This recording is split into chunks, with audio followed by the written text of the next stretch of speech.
Hi guys, నేను మీ పల్లవిని. ఈ కర్రీ అన్నంలోకైనా చపాతీలోకైనా అదిరిపోతుంది. ఈ క్యాలీఫ్లవర్ కర్రీని ఎలా చేయాలో ఇప్పుడు చూద్దాం. ఇక్కడ నేను పెద్ద సైజ్ క్యాలీఫ్లవర్ని తీసుకున్నాను.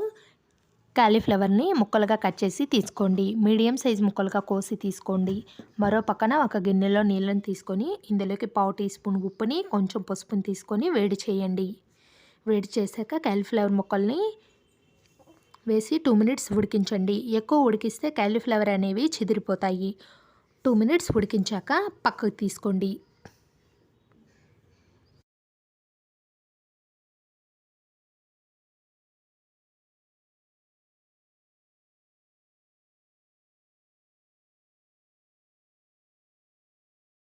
ఇప్పుడు ప్యాన్ కానీ కోర్ చేసుకునే పెద్ద బౌల్ కానీ తీసుకోండి. 2 టేబుల్ స్పూన్స్ ఆయిల్ వేసి ఆయిల్ హీట్ అయ్యాక ఆవాల్ని వేసి ఇందులో సన్నగా తరిగిన ఉల్లిపాయలను వేసి బాగా ఫ్రై చేయండి.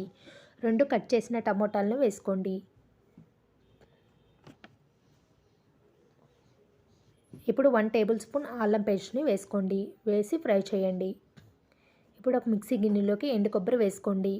పచ్చి కొబ్బరి కూడా వేసుకోవచ్చు. నేను ఎండు కొబ్బరి వేసాను. కొంచెం తినే శనగపప్పు వేసుకోండి. 4 జీడిపప్పు పలుకులను వేసి కొంచెం వాటర్ వేసి మెత్తగా గ్రైండ్ చేసుకోండి.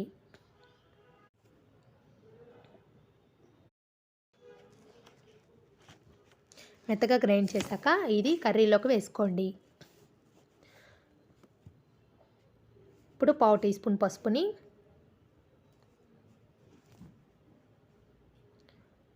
2 టేబుల్ స్పూన్స్ కారాన్ని,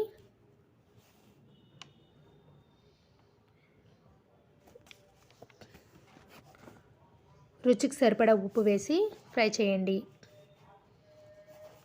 ఇందులోకి మనం ఉడకబెట్టి పక్కన పెట్టుకున్న క్యాలీఫ్లవర్ ముక్కల్ని వేసుకొని 2 మినిట్స్ ఉడకబెట్టండి.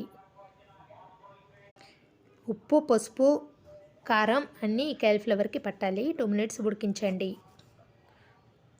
ఇప్పుడు ధనియా పౌడర్ వేసుకోండి. వేసి కొంచెం వాటర్ వేసుకోండి.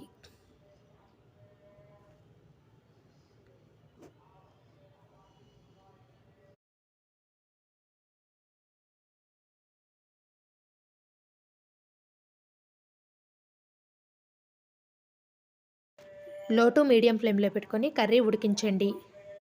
4-5 నిమిషాల తర్వాత మూత తీసి చూపిస్తున్నాను. కూర చక్కగా ఉడికిపోయింది. ఇందులోకి చివరగా కొంచెం కొత్తిమీరను వేసుకోండి. ఇలా క్యాలీఫ్లవర్ కుర్మాని టేస్టీగా అన్నంలోకి కానీ చపాతీలో తిన్నా చాలా చాలా బాగుంటుంది. ఒకసారి మీరు కూడా ట్రై చేసి ఎలా వచ్చిందో చెప్పండి. Thank you for watching. Please subscribe my channel.